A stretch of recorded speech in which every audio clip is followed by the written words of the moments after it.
Apa hikmahnya kita membaca radhiyallahu anhu untuk para sahabat ya ikhwan? Nah, ini kan sekedar doa, tapi hikmahnya apa sih?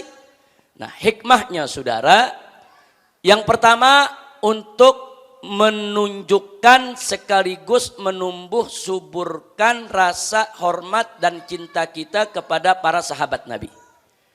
Karena mencintai para sahabat itu adalah perintah Allah dan Rasulnya. Dan Nabi wanti-wanti, yaitu kepada para umatnya agar betul-betul menghormati, mencintai dan menjaga kemuliaan para sahabat Nabi Muhammad sallallahu alaihi wasallam. Nah, sekaligus juga yang kedua, kita membaca taraddi kepada para sahabat sebagai bentuk apresiasi, rasa terima kasih atas jasa-jasa mereka yang telah membawa Islam kepada kita. Laulahum, tanpa sahabat, saudara, Al-Quran nggak sampai kepada kita. Tanpa sahabat, hadis Nabi nggak sampai kepada kita. Tanpa sahabat, ajaran Islam nggak sampai kepada kita.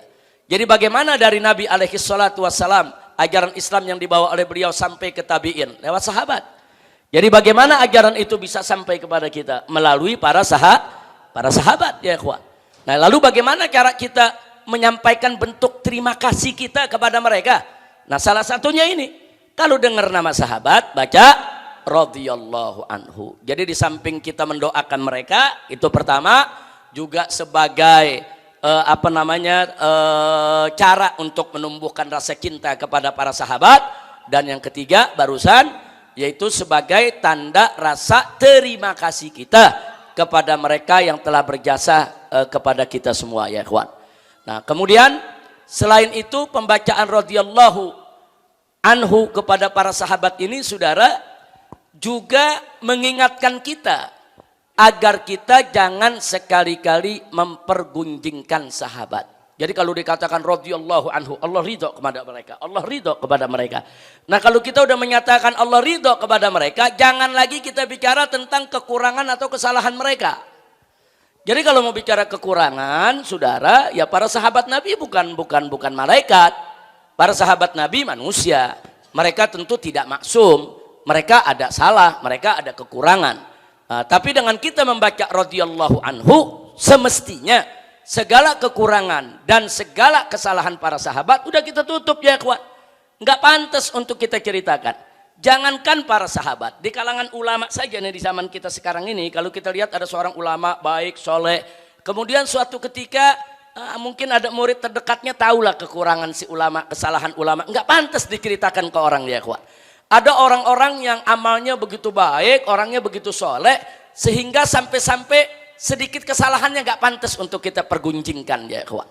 Nah, ini yang perlu kita ingat, apalagi para sahabat Nabi Muhammad sallallahu alaihi wasallam. Jaga mahabbah kepada para sahabat ini penting ya ikhwan. Hati-hati, karena dari zaman ke zaman selalu saja ada kelompok-kelompok yang mempergunjingkan sahabat Nabi, yang menghina sahabat Nabi, yang menceritakan kekurangan para sahabat Nabi. Bahkan kadang-kadang mereka kurang ajar menceritakan tentang para istri Nabi, kekurangan istri Nabi, kesalahan istri Nabi. Ini nggak patut kita lakukan itu semua ya ikhwan. Ibarat kita punya guru, guru itu sudah berjasa kepada kita, ngajar kita, memperkenalkan kita kepada Islam. Tahu-tahu keluarganya, istrinya atau anaknya ada kekurangan, nggak pantas kita ceritakan ke orang ya ikhwan. Itu hubungan antara kita dengan guru. Bagaimana hubungan kita dengan Nabi kita Sayyidul Anbiya wal Mursalin, Nabiyuna Muhammad sallallahu alaihi wasallam. Nah, jadi radhiyallahu anhu itu yang kita baca, hikmahnya lagi adalah untuk apa? Untuk mengingatkan kita. Udah tutup, nggak usah cerita soal kesalahan sahabat. Makanya ulama-ulama Ahlus Sunnah wal Jamaah sepakat. Di dalam ilmu hadis itu ada yang disebut ilmu al-jarh wa ta'dil. Nah, apa itu ilmu al-jarh wa ta'dil? Kita kalau buka kitab-kitab al-jarh wa ta'dil ya ikhwan, atau ilmu rijal, itu ulama-ulama kita sejak dulu membuat ensiklopedi nama-nama perawi hadis. Jumlahnya puluhan bahkan ratusan ribu orang ya ikhwan. Tapi nama-nama itu direkam oleh para ulama kita. Oh, ini generasi sahabat, ini generasi tabi'in, ini generasi tabi'in, diperkenalkan namanya si fulan, lahirnya di mana, kemudian apa kelebihannya, apa kekurangannya. Nah, kalau al-jarh wa ta'dil tuh kelebihan dan kekurangan diceritakan. Tapi ingat, menceritakan kelebihan dan kekurangan dalam ilmu al-jarh wa ta'dil bukan untuk menjelekkan orang, bukan, tapi untuk menilai derajat suatu hadis. Oh, kalau yang ini orangnya pelupa. Oh, yang ini suka nambah-nambahin hadis. Oh, kalau yang ini nih nggak hafalannya nggak terlalu kuat. Itu diceritakan, ya ikhwan. Nah, yang menariknya apa? Para ulama sepakat ilmu jarh wa ta'dil ini silakan diterapkan kepada semua perawi kecuali para sahabat Nabi. Subhanallah. Jadi untuk sahabat enggak usah cerita lagi al-jarh wa ta'dil. La jarh wa la ta'dil li sahabatin Nabi alaihi salatu wassalam. Nah, jadi kalau udah cerita sahabat udah enggak usah pakai diperiksa lagi. Ini sahabat bagaimana sifatnya nih? Untuk kita tentukan, wah kalau dia baik hadisnya kita terima, kalau enggak baik hadisnya kita enggak terima. Enggak berlaku tuh di kalangan sahabat.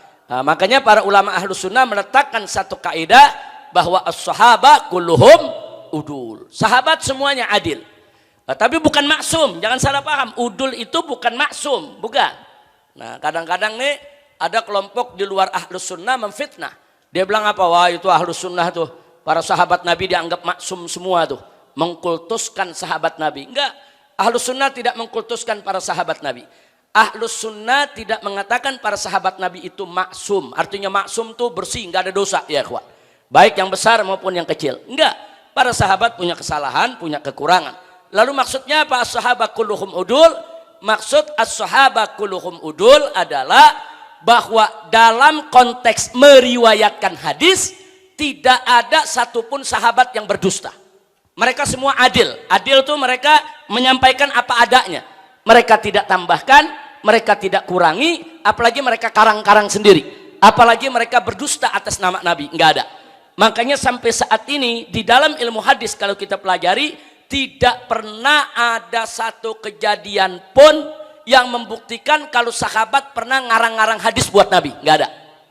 Enggak ada ya kawan. Satu sahabat pun yang menambah-nambahkan atau mengurang-urangi hadis Nabi, enggak ada ya kawan. Atau satu sahabat yang berbohong atas nama Nabi, enggak ada.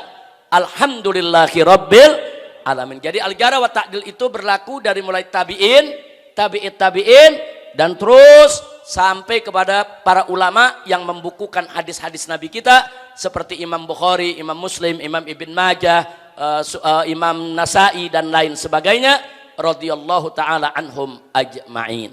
Nah, itu yang perlu kita sampaikan. Jadi sahabat itu mulia, tolong kita jaga, kita cintai, dan itu kewajiban kita. Terakhir, masih soal sahabat. Kenapa sih para ulama ahlus sunnah begitu hati-hati, jangan ceritain sahabat, jangan ngungkap-ngungkap, ngorek-ngorek kesalahan sahabat. Saudara, para ulama salaf kita mengingatkan, hati-hati. Sahabat itu kan suhud, ya ikhwan. Itu merupakan saksi-saksi kita yang memberikan kesaksian tentang kehidupan Nabi. Jadi sahabat-sahabat ini menjadi saksi-saksi kita bahwa Al-Quran itu benar turun kepada Nabi, bahwa surat ini, surat itu, ayat ini, ayat itu betul Nabi terima dari Allah Subhanahu wa taala. Dan sahabat-sahabat ini juga menjadi saksi bagi kita bahwa betul Nabi berkata begini, Nabi bersikap begini, Nabi berbuat begini. Saksi-saksi kita itu adalah para sahabat Nabi alaihi salatu wassalam. Nah, artinya kalau para suhud ini, saudara, sudah kita ragukan. Nah, ini makanya tuh orang-orang yang menceritakan kejelekan sahabat itu sama juga dia lagi menanamkan keraguan di tengah-tengah kita terhadap yaitu daripada para sahabat Nabi. Nah, kalau umat udah meragukan keadilan para sahabat Nabi, kejujuran para sahabat Nabi, amanatnya para sahabat Nabi, maka otomatis saudara kesaksian mereka pun menjadi diragukan. Kalau kesaksian mereka diragukan, nanti ujung-ujungnya apa? Al-Quran dan hadis diragukan, ya ikhwan. Na'udzubillah min dzalik. Makanya para ulama berpesan, awas, hati-hati. Kalau Anda melihat ada orang-orang yang mempergunjingkan para sahabat Nabi, sesungguhnya dia bukan lagi nyerang sahabat Nabi, dia lagi nyerang Islam, dia lagi nyerang Al-Quran, dia lagi nyerang hadis Nabi.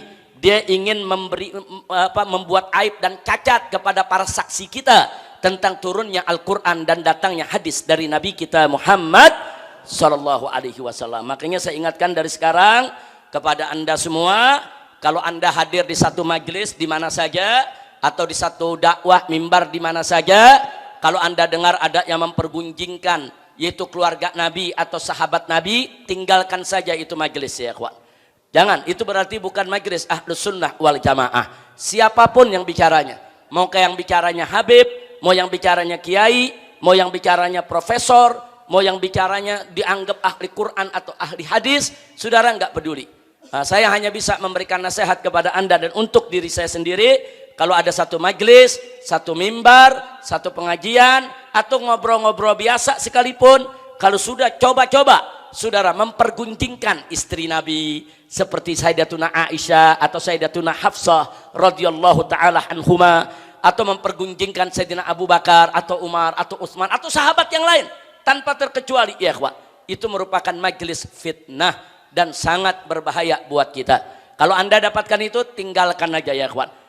Majelis-majelis habaib, kiai, alim ulama yang Ahlus Sunnah masih banyak ya ikhwan, enggak kehitung. Ada jutaan majelis di Indonesia yang mengajarkan ajaran Ahlus Sunnah wal Jamaah. Jangan lagi hadir ke majelis-majelis yang menghina keluarga Nabi, menghina Sayyidina Ali, menghina Sayyidatuna Fatimah Zahra, atau menghina ibu bapak Nabi, saudara, atau menghina Sayyidina Hasan, Sayyidina Husain. Itu Ahlul Bait semua.